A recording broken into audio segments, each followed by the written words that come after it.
TG Geeks, episode 395, September 12th, 2022. A bit of this and a bit of that.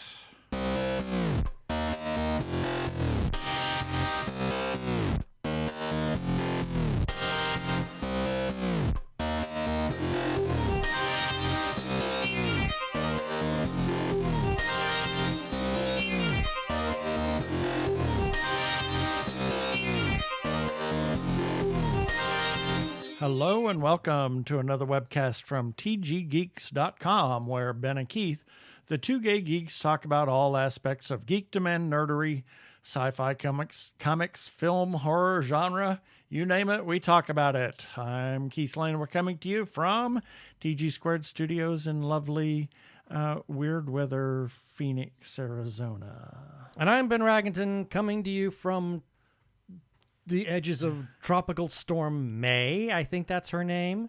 Tropical Storm May. I think that's her name. I think K. Oh, it's a K? K. May.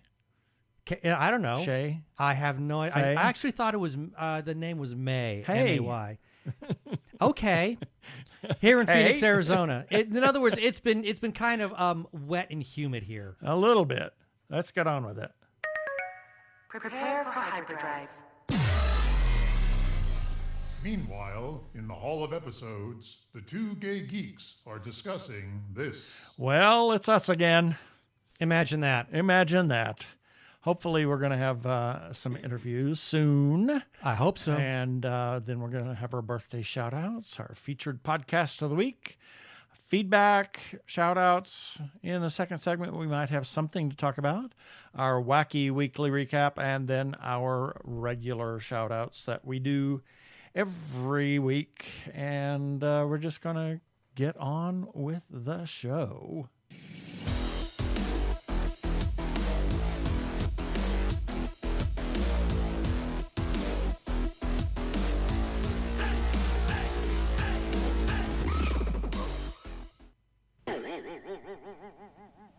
Indeed. That's us.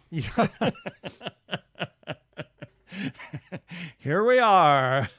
One more time. And we're going to talk about CoKoCon because we were at CoKoCon. at CoKoCon when the last episode released, and so we didn't really get to talk about it. I had a great time. It was fun. We checked into the hotel on Thursday night and just relaxed a little bit, and then on Friday, it didn't start till 4 or something, and well, we met up with Thursday night. We met up with Andrea and Duncan because they showed up Thursday as well. So we all had dinner together, and it was very nice. I thought it was a great way to start the whole thing off. Yeah, and then Friday we just kind of laid around a little bit, and then did our thing and had the Apocalypse Later Roadshow, which was kind of neat. That was fun. A couple of things that we had seen before. And one my favorite of the bunch was, what was it? Troll Bridge. Yes. Oh my gosh. I didn't understand, but every 10th or 15th word in this silly thing, because there was no subtitles and they were Aussie, and well, the sound was bad. The sound was bad, but we watched it later in the hotel room with the subtitles on YouTube. If you have an opportunity, watch Troll Bridge. The link, I have an article for the Apocalypse Later Roadshow, and there is a link in that article to see it on YouTube. Oh my gosh, what a send-up of itself. It's insane. Well, it's just crazy. It does take place in Terry Pratchett's Discworld series. It actually is in that series, and my understanding is that it's actually something that Terry himself wrote. It's actually a story, and then it got adapted for this short film. It's wonderful. There were several other really good ones, but it was a nice little diversion to see a nice little short film festival. What was it, an hour and a half? It was 90 minutes. 90 minutes. Saw several different films, short films, and it was a lot of fun. And we got to see people that we hadn't seen in years and hang out with people. And then Saturday and Sunday and Monday, oh my gosh, we just... More of the same. More of the same. We met some really neat people, some new people, bought some interesting things. Oh, yeah. And we weren't working this time. No, the only working thing was the Apocalypse Later Roadshow, where I was writing down notes. Yeah. Because I was going to write an article review on it. That was as close to working as we got. Yeah. Normally we move in with the studio and do interviews and whatnot like that on our own little hospitality suite. But this time we just registered as participants. Now we did the Apocalypse Later Roadshow, and we were sponsors of the very first drag show at CoKoCon. Yeah. And how nuts was that? That was insane. That was crazy. Just crazy. It was crazy. But it was a lot of fun. It was fun. I enjoyed it. I had a good time with it, but it was crazy. Other than that, we just got distracted. I mean, we would be talking to somebody, and then somebody would walk by and say hi, and then we'd on to another conversation, and kind of almost leave that other person in the dust. Yeah. Unfortunately. Sorry about that. If that happened to anybody, we really apologize. Yeah. Because this was a rather unique con for us in that, as you said, we weren't working. Every other con that we have ever gone to, we had something. We've always been busy working. So this was the first one that we actually got to just be and be participants and enjoy the con and just see and talk to people. And one of the things that I really liked about this, and I write this in my article, and we had a conversation with somebody, I think, on our last day, and that is, this isn't like the big San Diego Comic-Con. How come we don't get the big name? Okay, so take a look at San Diego Comic-Con or even Phoenix Fan Fusion. I mean, those cons are very intense. They are very intense. It's almost sensory overload. Yep. And what I liked about Comic-Con, and this is really going to make me sound like, CoKoCon, sorry. This is going to make me sound like an old fart. And I guess I am. I'm 61. What can I say? Yeah. But the thing is that this had a lot of the really fun stuff that comes with being in a group of fellow geeks. But at the same time, it didn't have some of those trappings that you might find at a Fan Fusion or a Comic-Con, because you don't have that overload. Right. Or that kind of sensory overload that those cons can deliver. Instead, this was just a fun gathering of people. Yeah. And still, everybody wanted to engage. I was a little nervous. One of the panels we attended was on Ms. Marvel. Yeah. And that was a great panel. It was. They billed it as fangirling on Ms. Marvel. Ms. Marvel. Yeah. And there was one female in the audience and three guys. Including us. Yeah. And three female panelists. So 3 or is it 2? Two. So yeah, one, it two, was three, evenly distributed. Yeah, exactly. Male and female. You had 6 people total. Wonderful. And the big fear is, with a panel this small, are you actually going to get any kind of conversation? There was plenty of conversation. Yeah. Now, that was the interesting thing. Now, this is the first time back for CoKoCon since the pandemic. So it's been 2 years of nothing. Right. For CoKoCon, other than they had some online chats and some online panels and some online, auctions. A lot of virtual and stuff in the past. Like that. But it's not like sitting down and going to a panel. So some of the panels were rather small in attendance, but other panels had quite, large attendees and attendance numbers. And it was great to have those people that we saw there and to just sit and deep geek with people that and make new friends. And it's a little bit older crowd, yes. Were some younger people, but some of them are people that have grown up with this con. And right. This was it's not preaching to the choir, but for those that don't know, this was a combination of 2 different cons that were kind of winding down, shall we say, and they came together. CoKoCon used to be a big. It was con. a big con. It was probably the biggest and fan-run con in Phoenix. It predates Phoenix Comic-Con or Phoenix Fan Fusion. It does, and all of that. So it was one of the big cons in town. There were several others that were going on, and then over the years as Comic-Con came in, or other big cons and specialty, there's FearCon, and there's anime cons, and there's this con and that con and the other con that siphons away other people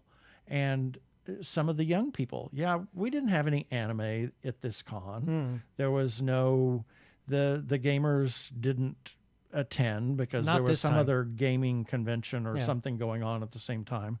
So but it is what it is. It's great for the older folks, and I'm including myself in that. And, there's even back to some younger folks that were there too, that enjoy some of these smaller cons. So hey, I'm doing most of the talking this time for whatever reason. It's usually the other way around. No, but you had something to say, and that was important. And actually, I think the panels themselves, what made up a lot of these panels, were very interesting. Absolutely. Some of them were just pure fun. Like Hal Estelle, who was the co-chair this year. He loves to put together these cons that have just got or not cons, but panels that deal with, just trashy movies, and I just like garbage films, because there is a lot to be said. There is some kind of fun that can be found in just bad movies, especially if you're watching them collectively. Yeah. Oh, absolutely. And that's the key to really, really bad movies sometimes, is it becomes an MST3K moment.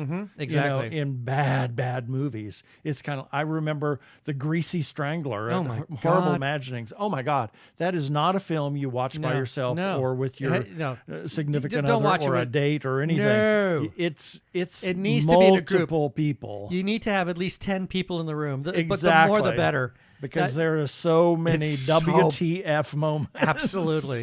As Miguel Rodriguez said after the movie was over, I never heard so many people say, "What the And I was one of them. I think we both were. It was like, oh my Lord, did that really happen? Yeah. So Hal likes to touch on a lot of these kinds of films. So the point is that there was a wonderful mix of panels that were there. Some were very serious. Well, I'm not say very. Not like dark and depressing, but like the very first panel that Beth Cato had, and that was neurodivergence and or writing on the spectrum, basically. Yeah, it was a fascinating. It wasn't a panel filled with a lot of jokes and a lot of laughs, but it was a highly interesting panel. Yeah, And then Hal had his panels, and then Dr. David Williams from ASU. Oh my gosh, he chaired like 3 or 4, I think, Star Trek panels that were. 2 different plus 2 astronomy panels. Yeah, the guy had some really great stuff to and the Star Trek panels were so much fun. Yeah, they were very enjoyable, a lot of fun. And again, there was just a lot of participation from people in the audience, which made it. I don't know how else to put it, except that it made it for such a. I don't want to use the word immersive, because what's immersive about being in a con live? Yeah. But it felt like that you were among equals. Exactly. You were among your peeps. And that's what made it so much fun for me. I had a truly great time at this.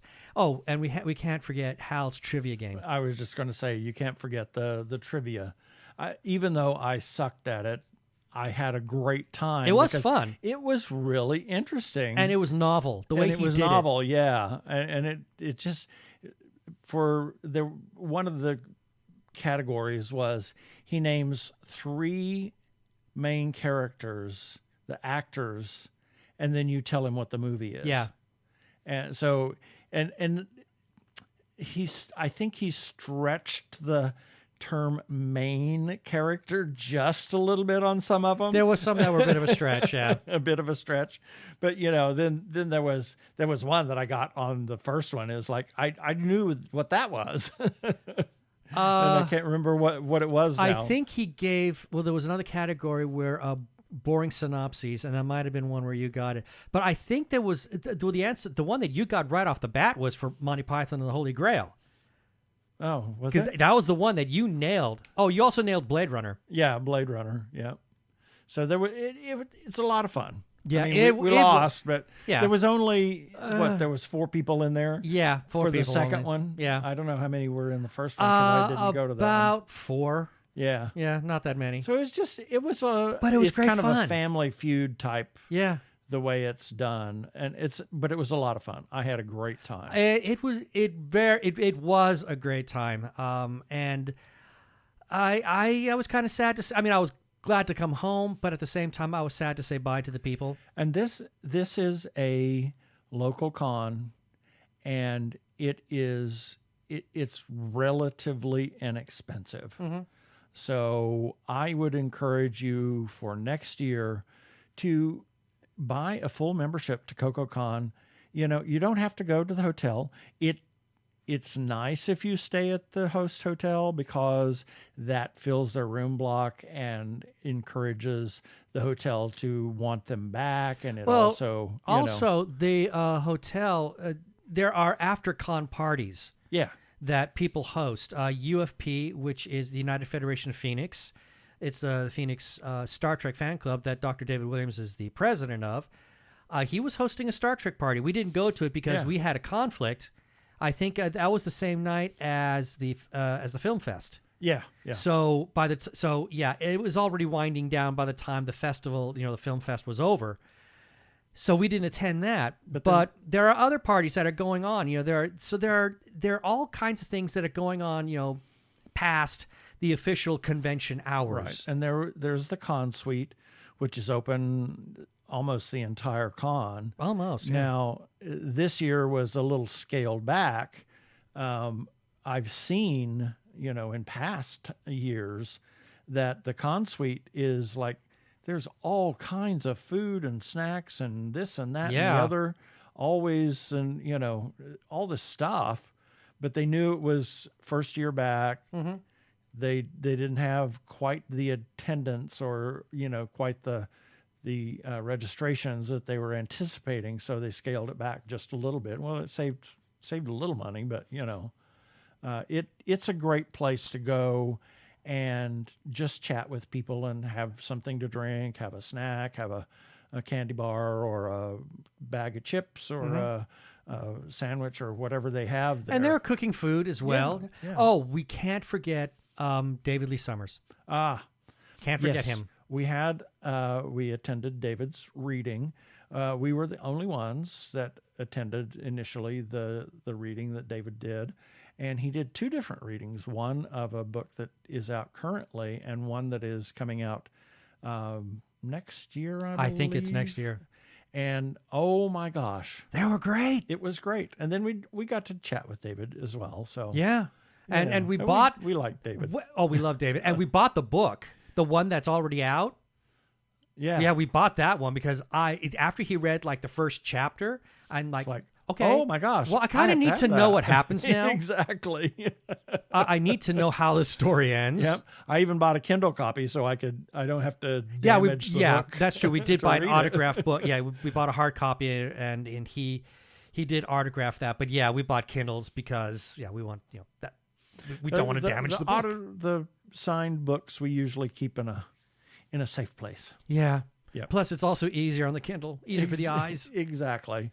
But yeah, that was a lot of fun. I'm really glad we did it. I was looking forward to it in the first place, and it was just a delight. It was a kind of a weekend away from everything and away from work, away from, the madness that being at home is and all of that kind of I do stuff. tend to drive people mad. So, it was a lot of fun. We actually tested yesterday after the con. And we were still COVID-free. COVID-free, thank God, because we wore masks and hand sanitizer and washing hands I and all that kind of will neat appreciate stuff. the fact that when you were at the con, in the convention center, masks were required, yes. Yep. So, let's talk about Rings of Power. Now that we finally watched it. Exactly. Now, I have an apology to make because I misspoke last week when we were talking about the Rings of Power, and when I said that Shelob destroyed the 2 trees, it was Ungoliant who was, and Shelob was the spider that was the last of Ungoliant's children. So, and then also the Mirkwood spiders were related to Ungoliant as well. So, but and they kind anyway, I will say my bad. I said the wrong thing. But this is an easy mistake to make because the mythology and world of Tolkien is very, oh my God, it's very layered. It's very complex. There are lots of bits and pieces that are in there. Who is Mithrandir? Mithrandir, oh my God! How dare you leave this house, leave this studio? But what I did find interesting is they changed the origin, or not origin, but they talked about the destruction of the 2 trees in the Rings of Power, right? And according to that, it was Morgoth who did that. Well, it was yes and no, because Morgoth did damage the trees. He damaged the trees, and Ungoliant siphoned off the sap, which was the light of the trees. And that's what turned into a giant spider. Yes, she is a spider. A giant spider. Giant spider. So aside from that, now that we've actually, because there were 2 episodes that had dropped, which we had not had a chance to see until we came home from the con. We watched those after we got home, and then... oh my God. And then episode 3, as of the time of this recording, which is a Saturday, the 3rd episode dropped last night. So we've seen 3 episodes so far. Thoughts? I actually like it. I do. I do too. I am finding it very interesting. I'm finding myself being a bit confused on some things because, it's just me being me and having to know who the heck is this? Who's related to that? Why did this happen? Who did this? Who did that? Yeah, because there are a lot of other characters that are being introduced that we have no idea. I mean, one of them is, and I can't remember his name. It'd be Halbrand or Halbrand. Thank you. Yes. Halbrand. I keep wanting to call him Heimdall. I'm going, no, he's not Norse. No. Him. He's an original character. Right. He's not part of the Tolkien literature. He was created for this series. And then we hear there's another name that was dropped, Adar, and you tried looking him up in my Guide to Middle Earth. Nope. Couldn't find him. Does not exist. So I get a feeling there's another. Or is he like, is that some sort of a... Was he the king of the goblins? Yeah, something like that. We got what looks like a glimpse of him, a very blurry glimpse at the end of this last episode. So aside from that, I mean, I am enjoying it. And it's fun to see like a very young and willful, almost rebellious Galadriel. Well, she was rebellious. But she was. Yeah. She was. I mean, anybody who knows the Tolkien... But she was right, too. She was right, too. But, I mean, if you study her history, there was a time where she was actually told, you are not allowed to go back to Valinor. You're being punished, girl. And she had to prove herself worthy, which she does at the end of Fellowship of the Ring. Yeah. So I didn't see anything that, to me, felt like it was a major gross contradiction of what's there. I think the storytelling is really good. I like the characters. And then we have this mystery character. The guy who fell from the skies. Yeah. I have no idea. I'm completely... I'm at a loss. I'm at a complete loss. My first thought when I saw him in the trailer was, that's going to be Sauron. No, he's not Sauron. Yeah. No, I have no idea who this guy is. He's a complete, total mystery. I had this weird thought that maybe he's like Gandalf before he becomes Gandalf. But I dismissed that idea. Nope. That's not happening. No. But so I'm interested to see where the series is going to go. 50 episodes total. Nope, 50 hours. Oh, 50 hours. 50 hours is what they've committed to. Oh, I thought it was a lock, like this is all we're going to do and that's it. Well, that is the plan, is they are not going to exceed 50 hours on the whole thing. I don't know how many episodes. We'll probably get 10 episodes this go round. That's why I said 50 episodes, because each episode is roughly an hour. A little Has more been than that. a little bit, but roughly. Yeah. Anyway. And I have to make one last comment. There was one character that I absolutely fell in love with, and that's Durin's wife. Oh my gosh, yes. She's a delight. Was a force of nature. She is a delight. I loved her. It's nice to meet dwarf women. Yes. And wow, she is formidable. And the dwarf women went away. And they went to the south, and who knows what happened to them in the south. Yeah, I don't know much about that. Which now brings this little thing, more of a point of contention with the naysayers. Yeah. And sadly, there was, I've got this article from The Hollywood Reporter. I'm just going to read it as it is. The cast of Prime Video's Lord of the Rings, Rings of Power united in speaking out about racist threats that performers from the show have apparently faced. A message posted to the project's Twitter account Wednesday strongly condemned racist reactions to the series' cast members of color. The statement emphasized that, despite online criticisms to the contrary, Author J.R.R. Tolkien created a multicultural world in which individuals from different backgrounds and races could join forces for good. And I'm just going to read this last quote. We, the cast of Rings of Power, stand together in absolute solidarity and against the relentless racism, threats, harassment, and abuse some of our castmates of color are being subjected to on a daily basis, the statement read. We refuse to ignore it or tolerate it. And that's all I'm going to read on this. Yeah, what I'm seeing on social media is disgusting. Yeah, if you just watch it. Just watch it. Watch it for the content. Exactly. The story content and the cinematography. It's beautiful. Who cares? Exactly. You know? It's so what? If, okay, for so heaven's sake. I don't care that Durin's wife is of a darker complexion, and somebody said, oh no, that's a really good point that she's dark, because she lived underground, and someone said, maybe it's because she does live underground and there's a lot of soot, something like that. And my point is that I don't care. Tell me a good story. That's all I want to see. Just tell me a good story and I will be fine. Yep. And that's what they're doing. And as I said on social media, I said this on Twitter a few months back, you tell me a good enough story and I will be able to forgive a lot.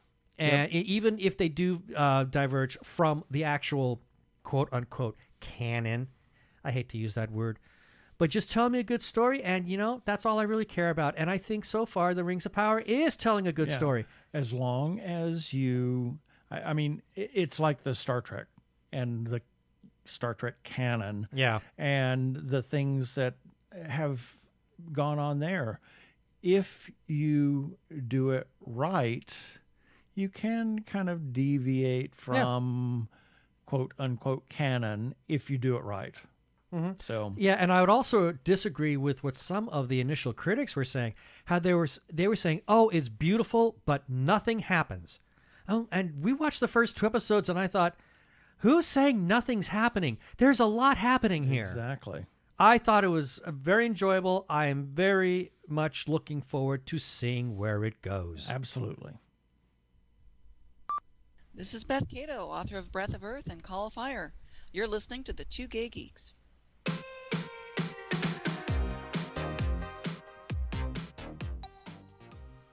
And here's a few selected birthdays for September 12th through September 18th, 2022.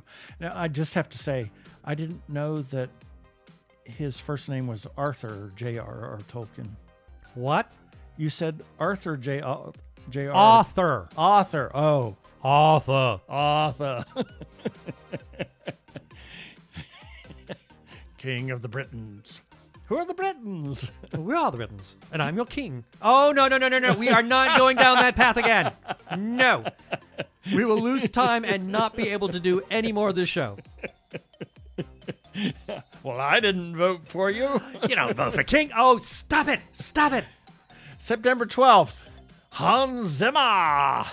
German film score composer, and music producer. He has won 2 Oscars and 4 Grammys, and has been nominated for 2 Emmys and a Tony. Zimmer was also a Tony. A Tony, yeah. Zimmer was also named on the list of top 100 living geniuses, published by the Daily Telegraph. His works are notable for integrating electronic music sounds with traditional orchestral arrangements. Since the 80s, Zimmer has composed music for over 150 films. Whoa, that's a lot. Yep. He spent the early part of his career in the United Kingdom before moving to the United States. He is the head of film music division at DreamWorks Studios and works with other composers through the company that he founded, Remote Control Productions, formerly known as Media Ventures. The studio's in Santa Monica, California, and has an extensive range of computer equipment and keyboards, allowing demo versions of film scores to be created quickly. Interesting. Yeah. He writes some interesting music, although to date, I still think that my favorite score that he did was for the Da Vinci Code. Yeah. There's some phenomenal stuff, especially towards the end. It's just haunting. Yep. And then we have Irene Julio Curie, was a French chemist, physicist, and politician, the elder daughter of Pierre and Marie Curie, and the wife of Frédéric Joliot-Curie. Jointly with her husband, Joliot-Curie was awarded the Nobel Prize in Chemistry in 1935 for their claimed discovery of induced radioactivity, making them the second ever married couple after her parents to win the Nobel Prize, while adding to the Curie family legacy with 5 Nobel Prizes. This made the Curies the family with the most Nobel laureates to date.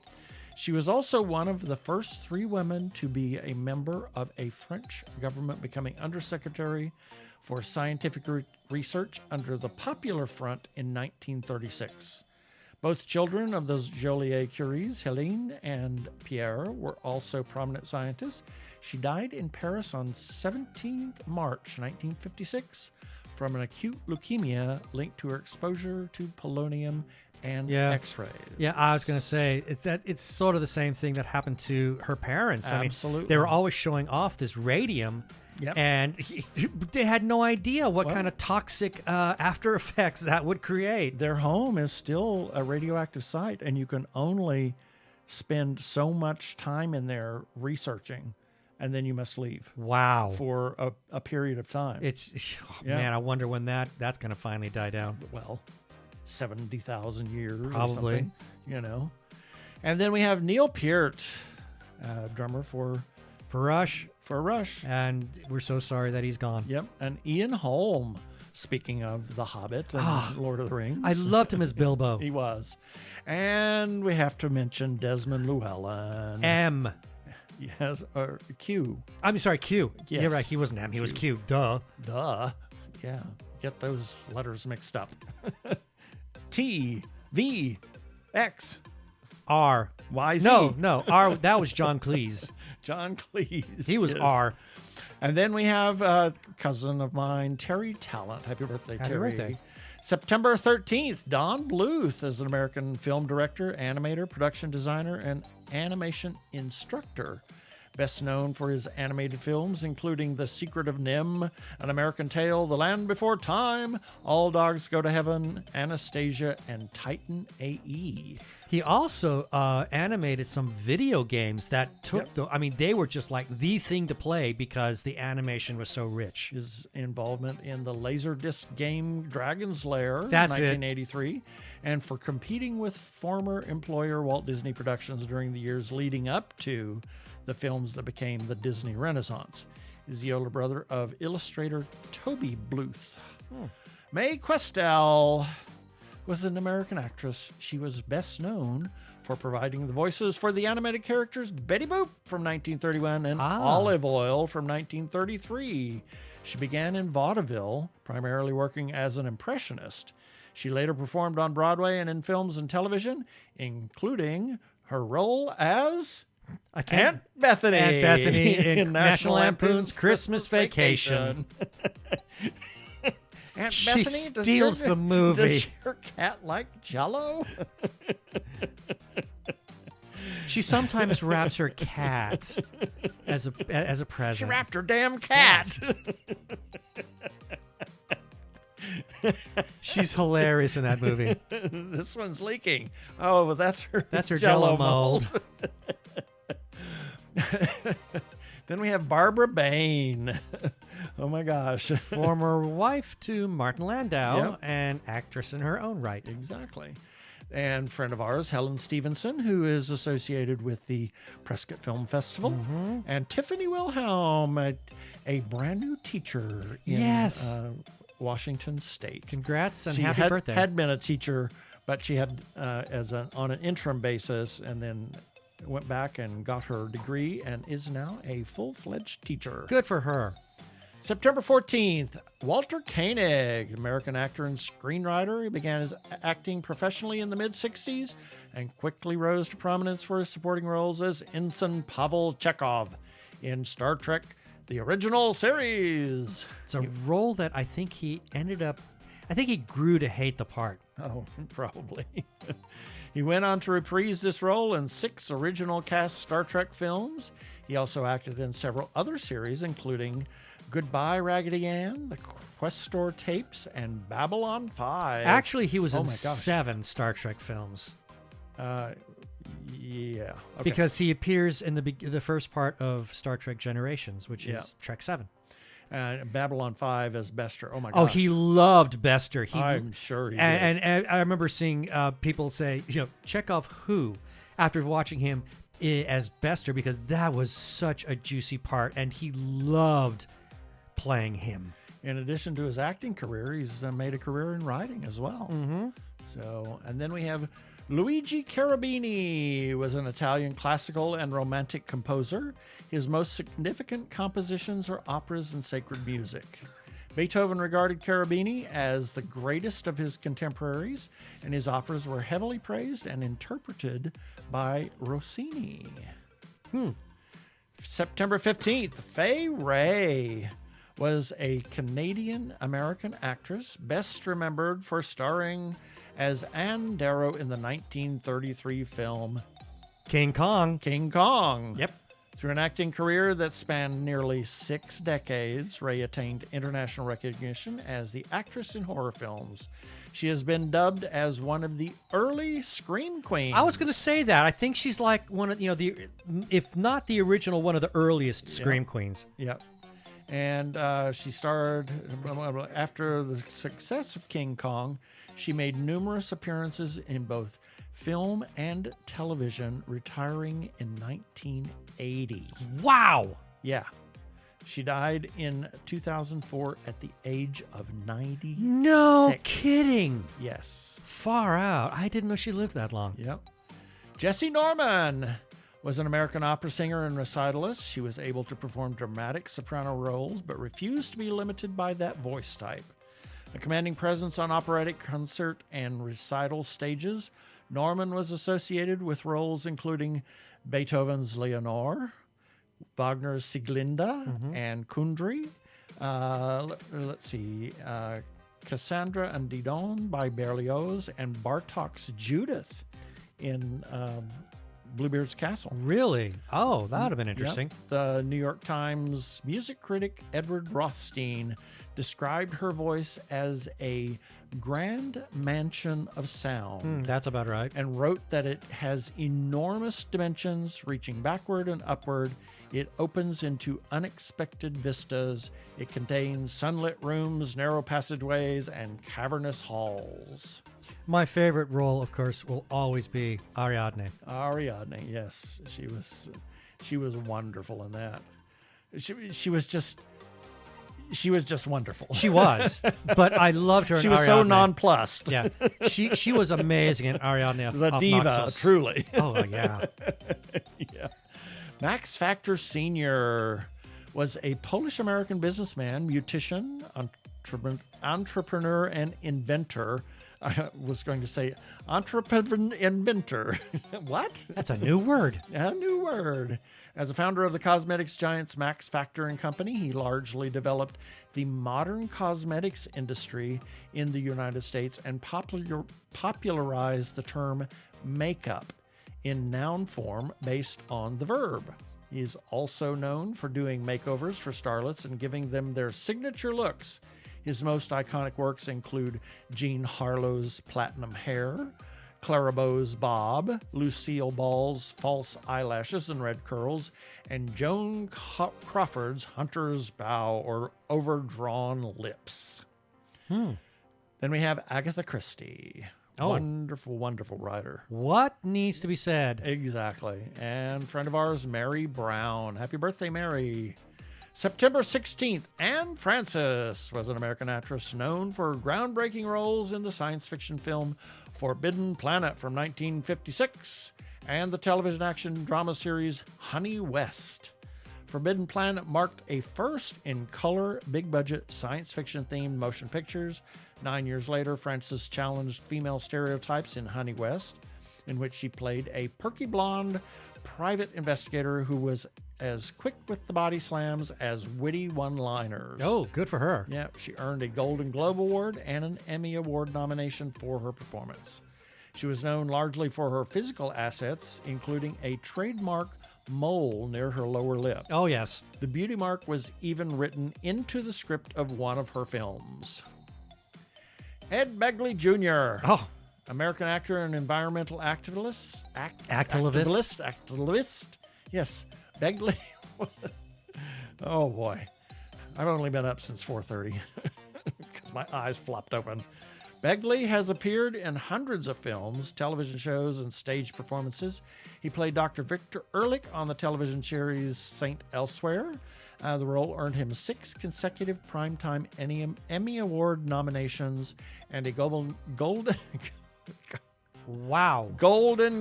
Award nomination. He also co-hosted, along with his wife, Rachel Carson, the Green Living reality show entitled Living with Ed. He shows up in some of the most unlikely films as bit parts. I mean, he's everywhere. Yeah. It's like, oh my God, that's Ed Begley Jr. Ed Begley Jr. It's not only a bit, he shows up in places you don't expect, like Disneyland. Yeah, exactly. We were there, and he walks right by me, and I thought, God, you're tall? You're tall. Yep. Can you actually see me down there? There's clouds up there, sir. You're tall. Yep. And his part in Kingdom Hospital. Oh my gosh. Oh yeah. That was such a great. That was a great. Yeah. Well, that entire series was great. Yep. And then we have Danny John Jules, Cat, and Mike Mignola, fabulous illustrator. September 17th, Cassandra Peterson is an American actress, writer, and singer. She's best known for her portrayal of the horror hostess character Elvira, Mistress of the Dark. Peterson gained fame on Los Angeles television station KHJ-TV in her stage personas, Elvira hosting Elvira's Movie Macabre, a weekly B-movie presentation. Did you ever get to watch any of those shows? No, they're hilarious. A member of the Los Angeles-based improvisational and sketch comedy troupe, The Groundlings, Peterson based her Elvira persona in part on a Valley Girl-type character she created while a member of the troupe.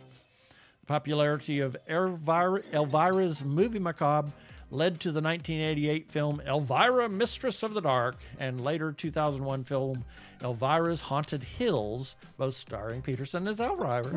Imagine that. Television show was revived in 2010, featuring Elvira hosting public domain films and airing on This TV until 2011. I returned to hostess in 2014, 13 Nights of Elvira, a 13-episode series produced by Hulu, and again in 2021 for a one-night 40th anniversary special that aired on Shudder. She has made cameo appearances as Elvira in a number of films and television programs, including as a guest commentator during WrestleMania 2 and as a guest judge on RuPaul's Drag Race and Halloween Wars. I don't remember her at WrestleMania 2. I mean, but that was a long time ago. Yeah. She recently, in 2021, announced she was in a relationship with a woman since 2002. Right. God bless her for that. Anne Bancroft. That was Anne Baxter. Dang it. Wrong. Anne Bancroft. American actress respected for her acting prowess and versatility. She received an Academy Award, 3 BAFTA Awards, 2 Golden Globe Awards, 2 Tony Awards, 2 Primetime Emmy Awards, and a Cannes Film Festival Award. She is only one of 24 thespians to achieve the Triple Crown of acting. She was associated with the method acting technique, having studied under Lee Strasberg at the Actors Studio. Bancroft died in June 6, 2005, at the age of 73 as a result of uterine cancer. She was married to director, actor, and writer Mel Brooks, with whom she had a son, Max. Yep. Roddy McDowell. Wow. What a career. I've always loved Roddy McDowell. I don't know what else to say. I got to meet the guy very briefly. He was terribly nice, but it was a fleeting moment, so I didn't get to really do a lot of character analysis, but he seemed very nice. Yeah. And then we have friend of ours, Michael Fett, Brendan Allen Barrett, and Trish Rethman. Happy birthday. September 18th, Greta Garbo, Swedish-American actress, regarded as one of the greatest actresses to ever be on screen. She was known for her melancholic, somber persona, her film portrayals of tragic characters, and her subtle and understated performances. In 1999, the American Film Institute ranked Garbo 5th on its list of the greatest female stars of classic Hollywood cinema. Many critics and film historians consider her performance as the doomed courtesan Marguerite Gautier in Camille, 1936, to be her finest, and the role gained her a 2nd Academy Award nomination. That's basically Lady of the Camellias, Traviata, that whole story. And she was also known, she lived in New York City and was kind of somewhat of a recluse. And she would go out in just casual clothes and big sunglasses and just take walks in Manhattan. And no one would recognize her. Nobody recognized her. She probably loved it. But it became a thing. Can you spot Greta Garbo? Okay. Yeah. Fred Willard. American actor, comedian, and writer. He was best known for his roles in Rob Reiner's mockumentary film, This Is Spinal Tap. Oh, yeah. And the Christopher Guest mockumentaries, Waiting for Guffman, Best in Show, A Mighty Wind, for your consideration, and Mascots, and the Anchorman films, as well as for his television roles on Fernwood 2 Night, Everybody Loves Raymond, and Modern Family, the latter of which earned him 2 Primetime Emmy Award nominations. He was a character actor that made many appearances. Oh my gosh. He's another one that shows up everywhere in film and TV as this bumbling, crazy idiot. Man. He was basically playing himself, or at least he was playing his character persona, if you want to call it that. Exactly. And then we have Billy Eichner, American comedian, actor, and producer. He is a star, executive producer, and creator of Funny or Die's Billy on the Street, a comedy game show that aired on True TV. The show earned Eichner a nomination for the Daytime Emmy Award for Outstanding Game Show Host in 2013. He's also known for playing Craig Middlebrooks on the sitcom Parks and Recreation, Mr. Ambrose the Librarian on the animated TV series Bob's Burgers, and Timon in the 2019 remake of The Lion King, and also stars in the new movie to be released, Bros. Yep. Then we have Didi Ramon. Oh, dear. Is he the one? I don't know. You don't know. I'm not sure anymore. Is he Hollywood forever? I'm not sure. I don't know if Dee Dee's dead or not. I have no idea. I don't know. And then we have Jack Warden. Oh, my Lord. See Cars. Oh, yes. Yes. He plays a dual part. He's hilarious in Cars. Unbelievable. And then June Foray. The voice of so many characters. Oh, my gosh. Being, Natasha. Yeah. Natasha Fatal and Rocket J. Squirrel, as well as many others. Yeah. And then we have Anna de Trebco, an opera singer who unfortunately had to pull out of the Met Opera season because for several reasons. It first was initially reported that she was fired from the Met, but that wasn't exactly true.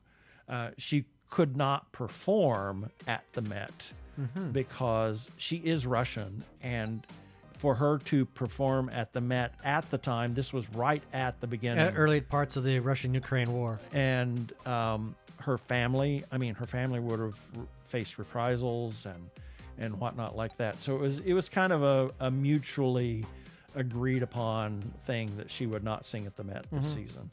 So it's sad, but happy birthday, Anna Trebco. She is a fabulous singer. She is. Just a fabulous singer. And that's it for the birthdays this time.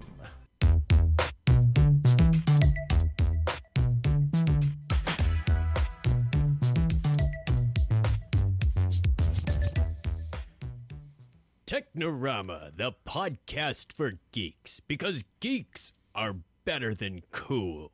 You don't hear someone say, "Get away from me, you cool person." Who's gonna have their 65-inch home theater system installed by the Cool Squad? Not me, that's for sure. How much cool cred do you have? Not enough to care about. Think you'll find any canned unicorn meat at thinkcool.com? It's just a part domain name. They don't even have roadkill in a paper cup.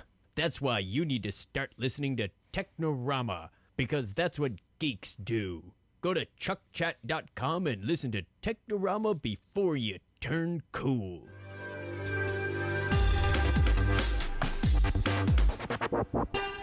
Go give a listen to our friends Chuck and Craig over at Technorama Podcast. I'm Daniel Radcliffe, and I believe that reaching out for help is the bravest thing a person can do.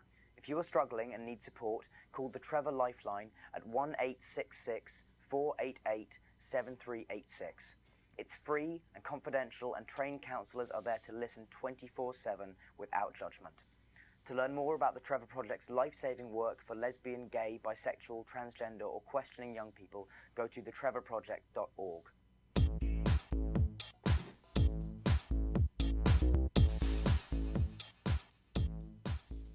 And it's time for our feedback. I just want to say something about the Trevor Project before we move on. It's been reported that in the last several weeks, several trolls have been calling the suicide prevention, trying to clog up the lines. And clog up the lines. I'm so sick of this. It's disgusting. It's just disgusting. It is horrible. Anyway, it's time for our feedback. These are comments that we received in response to, well, in this particular case, a singular article that we ran on our website at tggeeks.com, and the link for this singular article will be in the show notes for this episode, article number 395 at tggeeks.com, regarding Ben's breakdown. Montreal Girls is a crowning achievement for Patricia Chica. Got a comment from filmmaker Lou Simon. She left us on Instagram saying, "Yay, congrats, Patricia." Applause. Comment from Montreal Girls. "Thank you so much, TG Squared Studios, for this outstanding review about Montreal Girls." From Kamal John Iskander, who was a co-writer for this, he says, "A 5-star review of Montreal Girls from TG Squared Studios." And lastly, from Byron A. Martin Productions, Inc. "Thank you, Ben, at TG Geeks, for a fantastic review of Patricia Chica's Montreal Girls." And that is our feedback, and we're running out of feedback. That's why there's only 4. Okay. Because we have, I think, only 3 more comments, and then we're out. Comment. If you want to leave a comment, please do on anything that we publish. You can comment on our Facebook page, Twitter, or Instagram, or directly at tggeeks.com on the article. And if you want to comment on the episodes, you can do that on tggeeks.com or those other places, as well as YouTube, where we publish our episodes on Monday morning. We want to hear from you. You are important to us. We want to know what you think about our show and the articles that we publish on the website. We also have a listener feedback line where you can comment, leave a voice message, and we will play that on air. Please, please, please call 469-TG-Geeks. That is 469-844-3357. I had this thing going through my brain that says, please, please, please, please, please, please, please. I got confused there. And if you leave a comment or call the listener feedback line, please play nice. For more than 2 decades, Judy and Dennis Shepard have honored their son Matt by working to erase hate around the world. The Matthew Shepard Foundation honors his legacy by inspiring the good work of activists, teachers, artists, and legislators, and everyday LGBTQ+ folks and their allies. Join us today in helping to erase hate. Visit MatthewShepard.org. Thank you to Comcast, NBC Universal for that promo. Well, as everybody knows, we're huge supporters of independent creators, whether filmmakers, comic book artists, writers, or others. We want you to take a look at their Etsy pages, their web pages, their Facebook pages, Twitter, Instagram, TikTok, wherever you might find them. Chat them up, chat other people up about their stuff, and buy their stuff. If you go to a con like we were at last weekend, please have cash for them so they don't incur any fees. Unfortunately, we spent all of our cash and we had to use a card on a couple of things. So please consider supporting independent creators.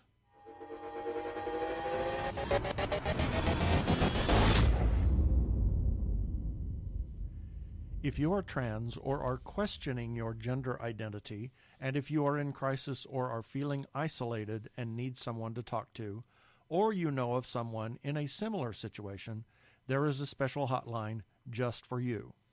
The hotline is provided by translifeline.org and staffed by trained counselors who are transgender themselves. The hotline in the U.S. is 877-565-8860. In Canada, it is 877-330-6366. Or you can go to translifeline.org to learn about the important work they are doing. Please reach out for help. You are not alone. Yeah, baby. They're like two gay geeks. They're together, you know. They're two gay guys and they're geeks. Is that okay? Well, no time for that. No time.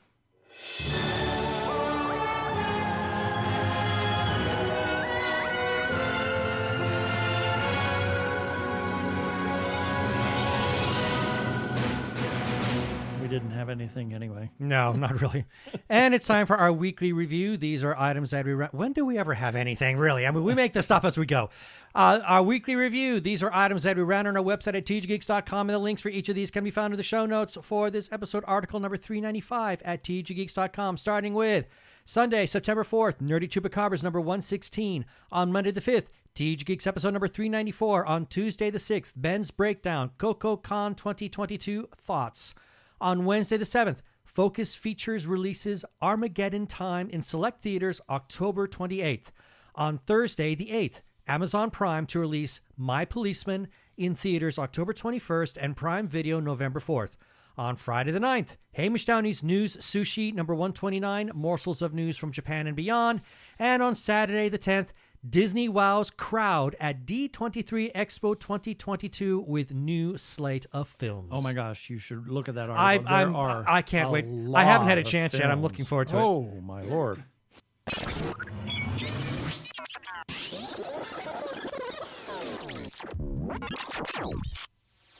We have some shout-outs that we need to make. First to Brian Weber, our good friend, also known as Arkle, who's on Twitter as Geek of All Trades. And Geek is spelled the letter G, the number 3, the number 3, the letter K of All Trades. He's also referred to as Brian the Ampersand List YouTuber, and he has his Arkle Times Post-Dispatch News, which does republish some of our content from time to time. So check that out. Also, while you're looking at all things Arkle, go to his YouTube channel. That would be youtube.com/Arkle Studios and see the number of projects that he has there. We must also give a shout out to some Facebook groups for allowing us to post our episodes and relevant articles on their pages. First to Gay Geeks After Hours. Big thanks to the moderators for saying that we could share away our content there. Their address is facebook.com/groups/Gay Geeks After Hours, and that's all one word. And then to The Gay Geek for pretty much the same thing. And their address is facebook.com/groups/The Gay Geek. And as always, Special thanks to their moderator, Jeremiah Reeves. Thank you, Jeremiah. Other places we can be found are Spotify, TuneIn, Stitcher, Amazon Podcasts, as well as where other fine podcasts can be found. Also, check us out for a replay on Sci-Fi Radio at 3 a.m. and 3 p.m. Pacific Time on Tuesdays. And listen to their other content. They are a 24-hour geeky internet radio station. Please rate us and review us on iTunes. And don't forget to subscribe to our YouTube channel.